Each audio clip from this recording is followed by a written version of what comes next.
Borthakur IAS Academy প্রস্তুতি আৰু অধ্যয়নৰ নিৰ্ভৰযোগ্য ঠিকনা Borthakur IAS Academy.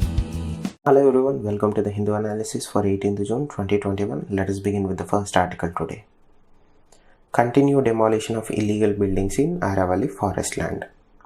So the Haryana government identified around 10,000 unauthorized residential constructions in the forest land of Aravalli range, particularly in Kohri village in Haryana.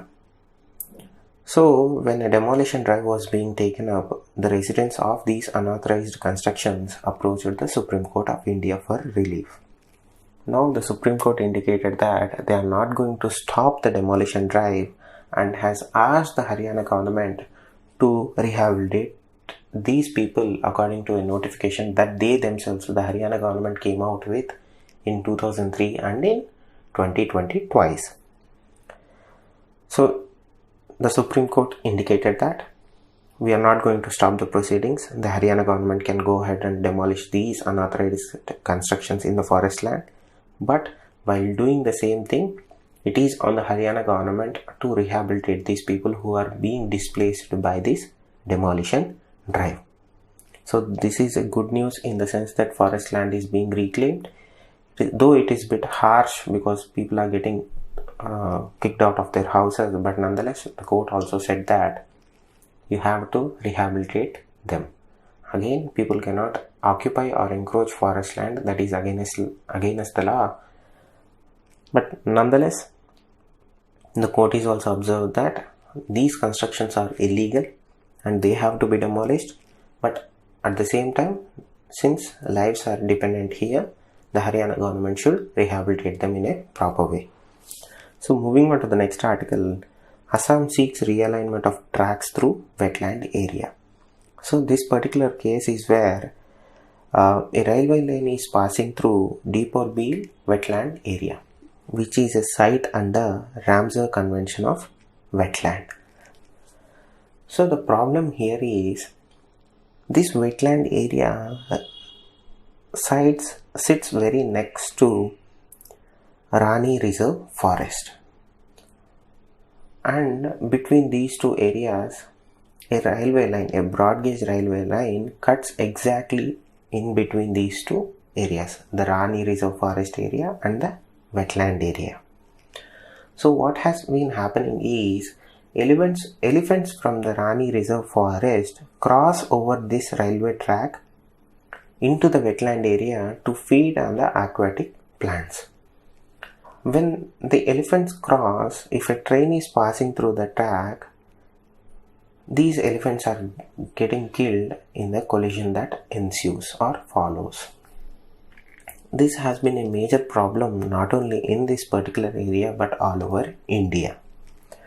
Railways had deployed many measures or countermeasures to prevent collision with animals in other areas also, but none bore fruit.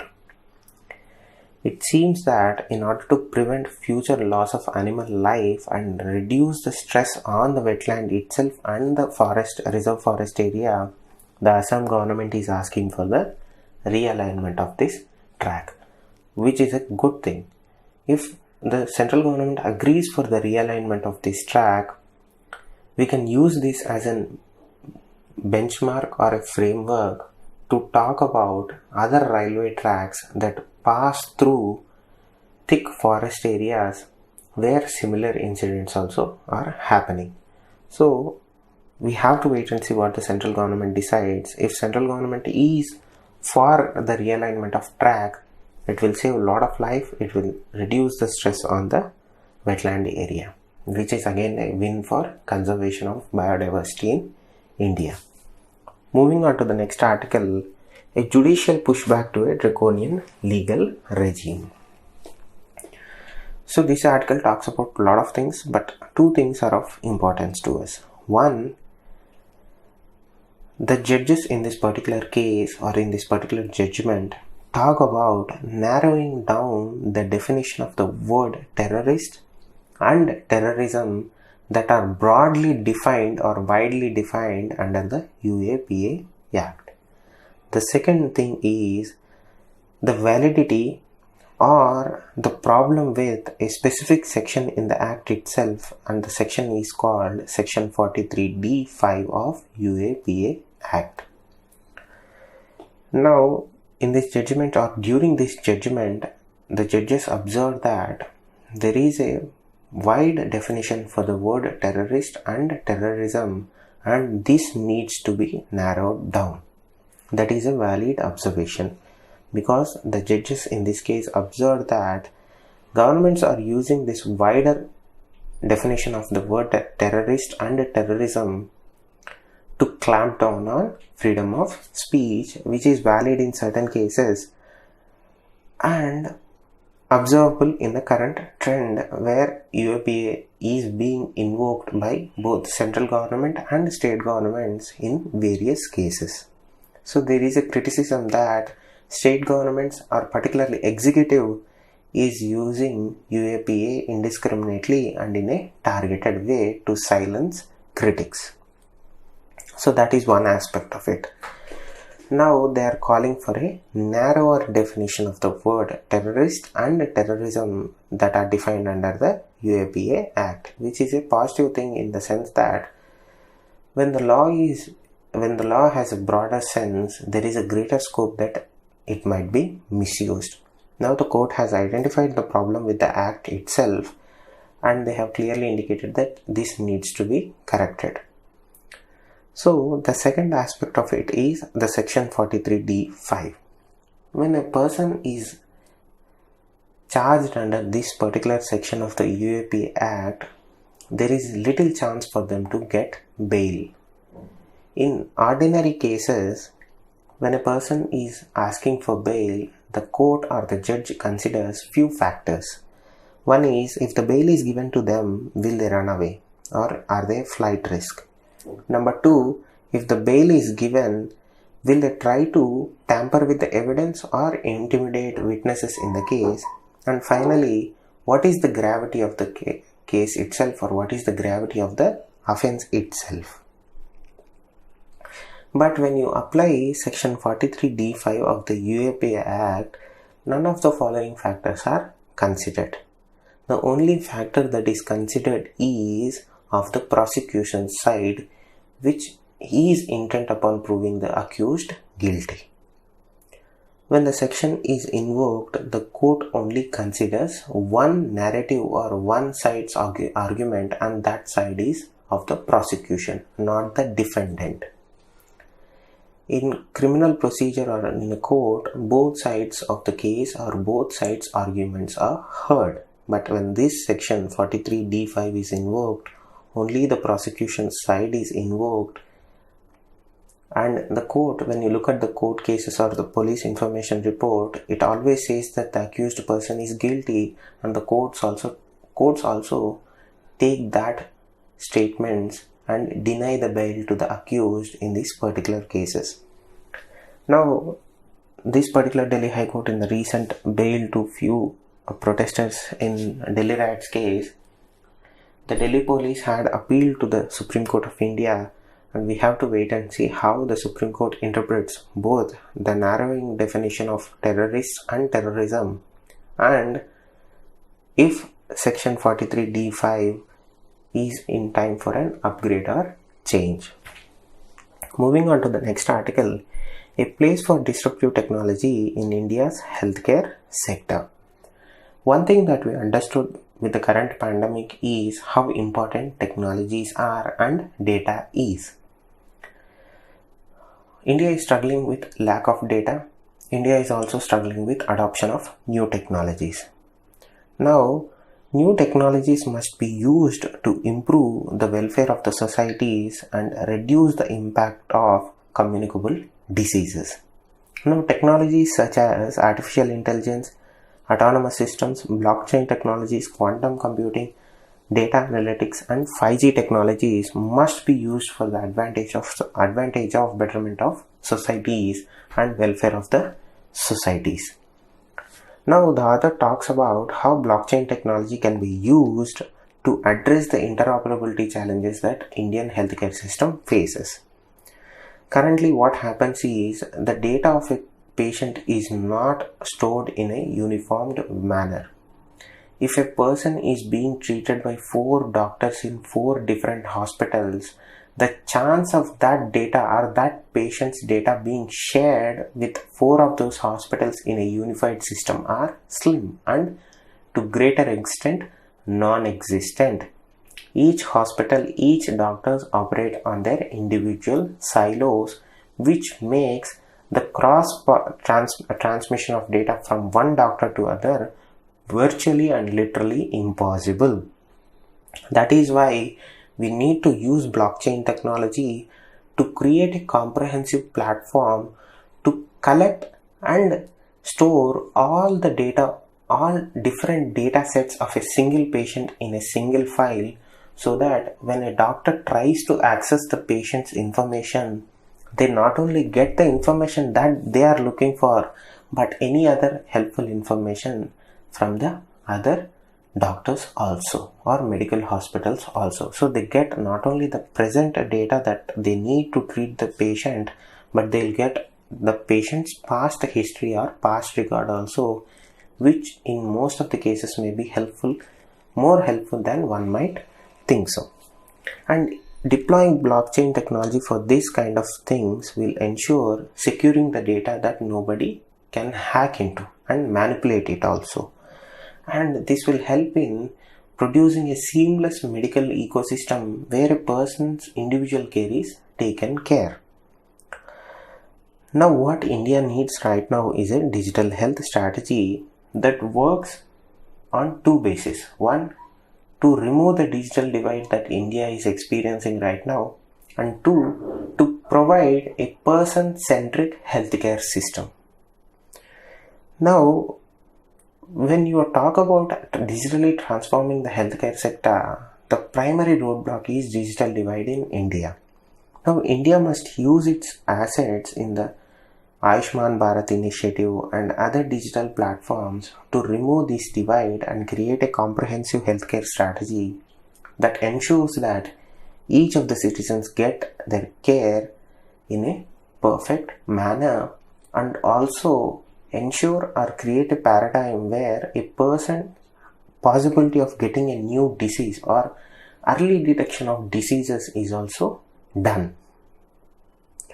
Now this must be done through standardization of health data, organization of silos in organizations, data security and data privacy, and also high investment into this ecosystem.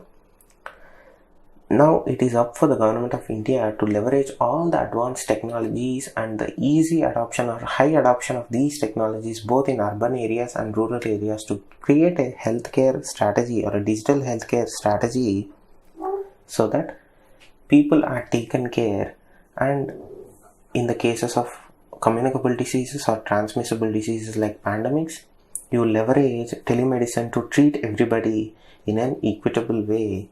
And also in certain cases surveillance can be done in medical using this digital healthcare system or strategy to prevent spread of diseases in many cases. Moving on to the next article, birth death registrations up in 2019. So one thing of importance here is the sex ratio at birth. So when the data is compiled in Arunachal Pradesh, the SRB is 1024, followed by Nagaland 1001, Mizoram 975, Andaman Nicobar 965, and the lowest SRB was reported by Gujarat, Assam, Madhya Pradesh and Jammu and Kashmir. So SRB is very important in considering the sex ratio of newborn child and the discrepancies in sex ratios between male and female child. So again, the least performing states in terms of SRB are Assam, Gujarat, Madhya Pradesh and Jammu and Kashmir. The highest are Arunachal Pradesh, Nagaland and Mizoram. And last of the list is Andaman and Nicobar Islands.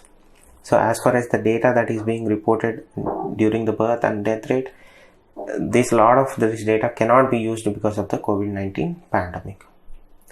Though it is for 2019, there are a lot of discrepancies in the data itself. So I just wanted to highlight how SRB has been either increasing certain states and decreasing in other states. So moving on to the next article, BJP members of House panel flag rising fuel prices. So we are not bothered about what the members are saying, but the idea behind it. The idea behind this article is petrol and diesel should be brought under the GST regime. So what are the advantages of these two items or fuel being brought under GST? When fuel is brought under GST, the concept of multiple taxation at multiple levels will be taken out, and the immediate byproduct of that step is the reduction or the drastic reduction of fuel prices. So what is happening right now is fuel is being taxed both at central level and state levels and other multiple entry and exit points of the entire supply chain. When it is being brought under GST, all these discrepancies go away and a tax is levied at single source, which ensures that this double taxation or triple taxation that we are talking about here is done away with, and the immediate price of the fuel will go down. So it has been a long-standing demand of, I think, the entire population here. Even I feel that it should be brought under GST, but there hasn't been any credible discussion or dialogue on this aspect. When this topic is brought in the GST Council, it is either watered down or something like that happens. But nonetheless, we are not worried about what the members are saying here, but we have to understand that their voice is a voice of majority of the population in India, which is, it is high time for the government of India to bring fuel into or under the regime of GST. To the next article, new Pak law riddled with shortcomings, says India. So we are aware that the Pakistani government introduced a new law that allowed the death row convict and the Indian citizen who is accused of spying, Kulbhushan Jadhav, to appeal once again against his death row sentencing. Now, in response to this law, the Indian government has said that there are a lot of shortcomings in the law that was introduced in the Pakistani parliament. Now, when the ordinance was first introduced, India raised certain concerns regarding the ordinance. Now, since it has been officially accepted by the Parliament of Pakistan and become a bill, the ordinance, now a bill, invites the municipal courts in Pakistan to decide whether or not any prejudice has been caused to Sri Jadhav on account of failure to provide consular access. One of the strongest oppositions India has placed to Pakistan in front of the International Court of Justice and other forums was the lack of consular access to Jadhav. Now, this has been a clear stripe or gripe of Indian government that we were denied repeatedly consular access to our citizens, which goes against the Vienna Convention and other international agreements. Now, in order to spell down or quell that criticism, Pakistan brought in this ordinance, and this ordinance is not even true in the sense that it doesn't fulfill the obligations that Pakistan is signatory to. Again, it is a whitewashing attempt by the Pakistani government to say that we are allowing consular access to Jadhav, at the same time denying the same thing. So again, this doesn't bode well for our citizen who is falsely accused by Pakistani government. And Pakistan has been using this particular case as a leverage in many other forums also. But nonetheless, the new law is being opposed by Government of India, and we have to see how the International Court of Justice order stands in this particular case. Moving on to the next article, Chinese astronauts dock with new space station. Now, the first group of Chinese astronauts on Thursday entered the country's under construction space station in a step towards to boost Chinese presence in space domain. We know that China is building its own space station, and recently China has came to an agreement with Russia to build a new space station with Russia. We also know that Russia refused to renegotiate or re-sign a new agreement to build or continue using the International Space Station with NASA and other space agencies. So it looks like we are going to see a clear division in space domain also. So now we are going to see a clear divide in space also, meaning US and its allies on one side with their own International Space Station, Russia and China on the other side with their own International Space Station challenging US supremacy in space. Now China is building its own International Space Station because Americans have denied China the access to International Space Station, citing certain conditions. Now we know that China has been pretty much set on building their own space station in space, and they have been launching parts to complete that space station, meaning modules to complete or construct their own space station. As a part of it, they launched the first module of their Heavenly Palace last few months back, and the Chinese Space Agency has come out and said that they are going to launch 11 missions in this year alone to begin the construction of their own space station in space. So China is building their own space station as a hedge or a challenge to the space supremacy that America holds right now. This is going to be very interesting. By the end of this year, India is also going to test its Gaganyaan uncrewed mission test, and the space race is going to be very interesting when India and China are in foray. But nonetheless, China is far ahead in terms of crewed missions and uncrewed missions compared to India, because they have been launching consistently for the past few years and they have successfully launched 11 astronauts into space till now. India has yet to launch its first crew into space from its own land. Next article, Flipkart challenges court order on antitrust probe. So Flipkart, which is owned by Walmart, has filed a legal challenge against the restarting of the antitrust probe that was initiated by CCI few months back. Now the company said that it is going to, if the antitrust probe is continued, it might cause irreparable damage to the company itself. Now we know that few days back the Competition Commission of India began investigation against Amazon and Flipkart for